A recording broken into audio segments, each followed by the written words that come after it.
ಅಧ್ಯಕ್ಷರು 1 ವರ್ಷದ ಹಿಂದೆನೇ ಇದಕ್ಕೆ ಇನ್ನೂ ಸ್ವಲ್ಪ ಬಿಗಿ ಮಾಡೋಣ ಅಂತ ಹೇಳಿ ಹೆಲ್ಪ್ಲೈನ್ ಡಿಕ್ಲೇರ್ ಮಾಡಿದರು.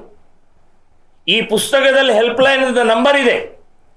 1 ವರ್ಷದ ನಂತರ ಮೊದಲೇ ಡಿಕ್ಲೇರ್ ಮಾಡಿ 3-4 ದಿನದಲ್ಲೇ 1000ಕ್ಕೂ ಹೆಚ್ಚು ಕಾಲ್ ಬಂತು.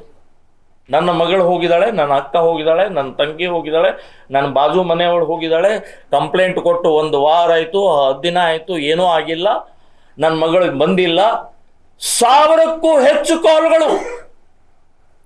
ಇವತ್ತು ಆ ಕಾಲ್ಗಳನ್ನು ನಾವು ಹುಬ್ಬಳ್ಳಿ ಸೆಂಟರ್ ಮಾಡಿ 5 ಜನರ ಟೀಮ್ ಮಾಡಿ ಕೌನ್ಸಿಲಿಂಗು, ಡಾಕ್ಟರು, ಲೇಡಿ, ನಮ್ಮ ಮಹಿಳೆಯರನ್ನೆಲ್ಲ ಸೇರಿಸಿ ಒಂದು ಟೀಮ್ ಮಾಡಿಕೊಂಡು ಅದನ್ನು ಕನ್ಸಲ್ಟ್ ಮಾಡಿ ಅವ್ರನ್ನ ಕರೆಸುವಂಥದ್ದು 70% ವಾಪಸ್ ತಂದಿದ್ದೀವಿ ನಾವು. 70% ವಾಪಸ್ ತಂದಿದ್ದೀವಿ.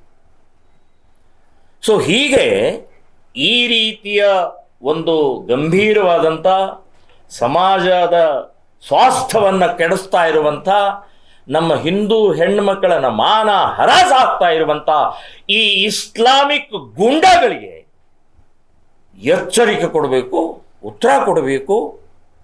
ಮತ್ತು ಅದನ್ನು ತಡೆಯುವಂತಹ ಪ್ರಕ್ರಿಯೆ ಹಿನ್ನೆಲೆಯಲ್ಲೇ ನಾವು ಇದನ್ನು ಮಾಡ್ತಾ ಇದ್ದೀವಿ ಅಂತನ್ನುವಂಥದ್ದು ಹೇಳ್ತಾ ಇದ್ದೀನಿ.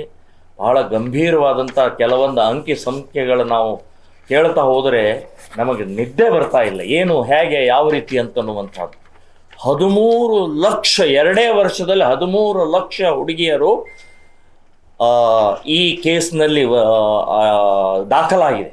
ಅದರಲ್ಲಿ ರೇಪ್ ಇದೆ, ಅಪಹರಣ ಇದೆ, ಮರ್ಡರ್ ಇದೆ, ಮಾರಾಟ ಇದೆ. ಹೀಗೆ ಭಯಾನಕವಾದಂಥ 13 ಲಕ್ಷ 2 ವರ್ಷದಲ್ಲಿ. ಈಗ ಇತ್ತೀಚೆಗೆ ನಾನು ಮಾನ್ಯ ಮುಖ್ಯಮಂತ್ರಿಗಳು ಒಂದು ಸ್ಟೇಟ್ಮೆಂಟ್ ಬಂತು, ಗೃಹ ಮಂತ್ರಿ ಮುಖ್ಯಮಂತ್ರಿದು ಒಂದು ಸ್ಟೇಟ್ಮೆಂಟ್ ಬಂತು. ಈ ನಮ್ಮ ಹಂಪಿಯ ಆನೆಗುಂದಿ ಅದು ನದಿಯ ಪಕ್ಕದಲ್ಲಿ ಇಸ್ರೇಲಿನ ಮಹಿಳೆ ಮೇಲೆ ಅತ್ಯಾಚಾರ ಆಯಿತು ಅಂತನ್ನುವಂಥದ್ದು. ಅದರ ಬಗ್ಗೆ ಮಾನ್ಯ ಮುಖ್ಯಮಂತ್ರಿಗಳು ಬಹಳ ಗಂಭೀರವಾಗಿ ಒಂದು ಸ್ಟೇಟ್ಮೆಂಟ್ ಕೊಟ್ಟಿದ್ದಾರೆ. ನಾನು ಮಾನ್ಯ ಮುಖ್ಯಮಂತ್ರಿ ಕೇಳ್ತಾ ಇದ್ದೀನಿ, ನೀವು ಇದೇ ಗಂಭೀರವಾದಂಥ ಅತ್ಯಾಚಾರದ ಸಂಬಂಧಪಟ್ಟಾಗೆ ಹುಬ್ಬಳ್ಳಿಯ ನೇಹಾ ಹಿರೇಮಠ್ ಅನ್ನುವಂಥ 19 ವಯಸ್ಸಿನ ಹುಡುಗಿಯನ್ನ ಹಾಡು ಹಗಲೇ ಕಾಲೇಜಿನ ಕ್ಯಾಂಪಸ್ನಲ್ಲಿ 27 ಬಾರಿ ಚಾಕು ಹಾಕಿ ಕೊಂದಾದಂಥ ಸಮಯದಲ್ಲಿ ನೀವು ಮಾನ್ಯ ಮುಖ್ಯಮಂತ್ರಿಗಳೇ ನೀವೇನು ಹೇಳಿದ್ರಿ? 3 ತಿಂಗಳಲ್ಲಿ ಇದನ್ನು ಬಗೆಹರಿಸಿ ನಾವು ಶಿಕ್ಷೆ ಕೊಡ್ತೀವಿ ಅಂತ ಹೇಳಿದಂಥವ್ರು ನಿಮ್ಮ ನಾಲಿಗೆ ಇವತ್ತು 10 ತಿಂಗಳಾದರೂ ಕೂಡ ಇವತ್ತಿನ ತನಕ ನೀವು ಯಾವುದೇ ಪ್ರಕ್ರಿಯೆ ಮಾಡಿಲ್ಲ. ಮಾನ್ಯ ಮುಖ್ಯಮಂತ್ರಿಗಳಿಗೆ ಧಿಕ್ಕಾರ ಹೇಳ್ತಾ ಇದ್ದೀನಿ. ಇದೇನಾ ನಿಮ್ಮ ಕಾಳಜಿ? ಇದೇನಾ ನಿಮ್ಮ ನಾಟಕ? ನೀವು ನಿಜವಾಗಿಯೂ ಆ ಬೀಚ್ ಮೇಲಾದಂತಹ ಘಟನೆಯ ಹಿನ್ನೆಲೆಯಲ್ಲಿ ಬಹಳ ದೊಡ್ಡ ಕಾಳಜಿ ಇರುವ ಹಾಗೆ ನೀವು ಸ್ಟೇಟ್ಮೆಂಟ್ ಕೊಡ್ತಿರಲ್ಲ, ಆ ರೀತಿ ವ್ಯಾವಹಾರಿಕವಾಗಿ ನಡ್ಕೊಳ್ಳೆ. 3 ತಿಂಗಳಲ್ಲಿ ಕೊಡ್ತೀನಿ, ನಾವು ಶಿಕ್ಷೆ ಮಾಡ್ತೀವಿ, ಫಾಸ್ಟ್ ಟ್ರ್ಯಾಕ್ ಕೋರ್ಟ್ ರಚನೆ ಮಾಡ್ತೀವಿ ಅಂತ ಹೇಳಿದವರು ಇನ್ನೂವರೆಗೆ ಮಾಡಿಲ್ಲ.